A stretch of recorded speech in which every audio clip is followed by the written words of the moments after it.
la gestion du sommeil dans une maladie chronique. Le sommeil est une entité d'une hygiène de vie importante. Tout d'abord, pour répondre à cette question, on va se remettre un peu dans une règle. Lorsqu'on parle du sommeil, il faut parler de la veille. Et on ne peut pas dissocier le sommeil de la veille, et c'est pour ça que c'est toujours parler du couple veille-sommeil. Et parler du couple veille-sommeil, c'est-à-dire on dort ou on préserve le côté sommeil pour que le lendemain, on soit, pour être réveillé et être plus ou moins performant pour profiter de sa journée en termes d'activité, en termes de loisirs. Ça, c'est une chose.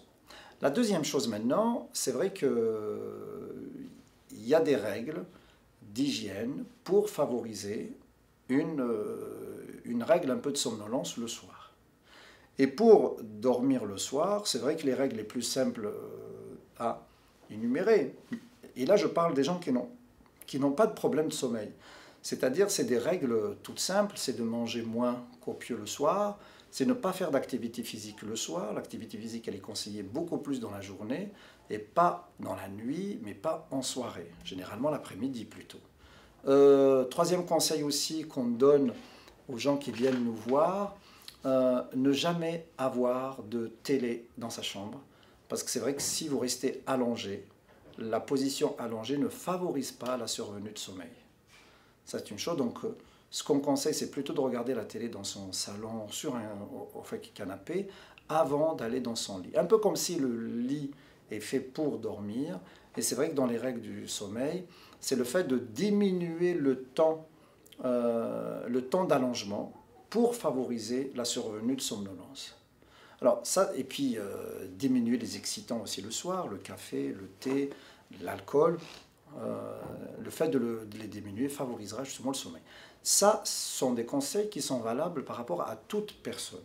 C'est vrai que lorsqu'on a une maladie chronique, donc il y a une source de stress plus importante dans la gestion de sa maladie d'une façon générale, et dans les Mickey, justement, ce qu'on a remarqué, c'est toujours cette appréhension d'avoir une diarrhée ou de se lever la nuit, ou d'avoir peur de se lever, qu'il se passe quelque chose. On n'est pas chez soi, c'est des habitudes, c'est pas les mêmes habitudes, être dans un hôtel, comment il est cet hôtel, être chez des proches, sortir. Donc c'est vrai que ça favorise certainement une sorte d'anticipation au stress par rapport à toutes ces situations données.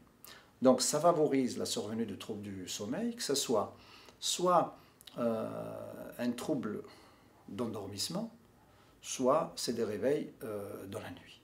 Et c'est vrai que lorsqu'on a généralement donc là des troubles du sommeil atypes, des gens qui ne trouvent pas le sommeil, nous on essaie toujours, avant de recourir aux médicaments, de revenir sur les règles d'hygiène du sommeil que je viens de citer, et puis surtout aussi de revenir sur c'est-à-dire d'insister, parce que le meilleur synchroniseur d'un point de vue sommeil, c'est la levée le lendemain aux mêmes heures, qui est le principal critère d'un point de vue d'une resynchronisation naturelle.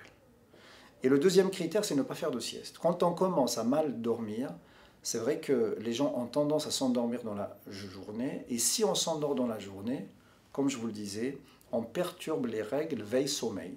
Un peu comme si le sommeil de nuit, on commence à le consommer en pleine journée pendant la sieste. Une sieste aussi, il ne faut pas faire de très longues siestes. Une sieste, elle est recommandée, pas plus de 30 minutes généralement, pour des gens qui ont du mal à s'endormir ou qui se réveillent la nuit. Voilà les règles d'or. Maintenant, c'est vrai que lorsque ça ne marche pas, c'est là qu'on peut permettre de prescrire des médicaments. Les médicaments qu'on prescrit, ce sont des hypnotiques pour les problèmes de somnolence, c'est-à-dire de troubles d'endormissement. Là, c'est vraiment les hypnotiques les plus classiques, que ce soit Imovane, Stinox, qui sont bien tolérés, qu'on peut associer avec les autres médicaments, dont la demi-vie est très courte, qui s'élimine pendant la nuit. Généralement, c'est 3-4 heures maximum. Le lendemain, il n'y a plus de traces. Donc, mais il ne faut pas les prendre régulièrement parce qu'il y a un risque de dépendance. Et généralement, on passe le cap. Et il n'y a plus de soucis, mais à condition de respecter les règles d'hygiène du sommeil pour préserver son sommeil et pour qu'il ne réapparaisse pas. La deuxième circonstance d'un point de vue des problèmes de sommeil, c'est des gens qui nous disent je m'endors facilement, mais je me réveille la nuit. Une fois à plusieurs. Et si je me réveille la nuit, je ne me rendors pas et ça me gêne. Et c'est vrai que lorsque maintenant nous, on les reçoit et qu'on demande une prise en charge au fait ou un traitement, c'est que généralement, il y a presque toujours un retentissement. C'est que les gens dans la journée sont plus fatigués, ils sont somnolents, ils sont en manque de sommeil, et c'est pour ça qu'ils tournent en rond, ils ne sont pas très bien. Et c'est vrai que nous, généralement, on essaye de corriger ce trouble pour, encore une fois, favoriser, concentrer le sommeil pendant la nuit. C'est-à-dire c'est toujours pendant la nuit qu'il faut favoriser le sommeil et non dans la journée pour qu'ils puissent jouir d'une journée en bonne forme. Et là, généralement, ce sont d'autres règles. On ne prescrit pas d'hypnotique, mais on a recours soit à prescrire d'autres types de médicaments, mais surtout on fait les mêmes règles aussi. C'est-à-dire on essaye toujours aussi de peut-être reculer l'horaire d'endormissement parce que c'est des gens parfois qui s'endorment très tôt dans la journée. On en a plusieurs cas parce qu'ils sont plus fatigués, parce que c'est des habitudes de vie. Et généralement, on recule l'horaire d'endormissement d'une heure et demie, pour gagner en matière de sommeil de nuit. Par contre, avec toujours la même consigne, de se lever aux mêmes heures, week-end compris, on autorise une demi-heure, une heure le week-end, c'est tout. Et c'est vrai qu'il y a une autre fait aussi, c'est que maintenant, dans la médecine du sommeil, on sait aussi qu'une grasse matinée ne sert pas à grand-chose parce que ce n'est pas là où on récupère le plus. Donc c'est pour ça, généralement, on conseille aux gens de se lever, de profiter d'une journée et surtout d'être en contact avec la lumière, justement le soleil, pour qu'ils puissent préparer toujours l'endormissement du soir et ainsi de suite. Et le rythme va suivre d'un point de vue veille-sommeil.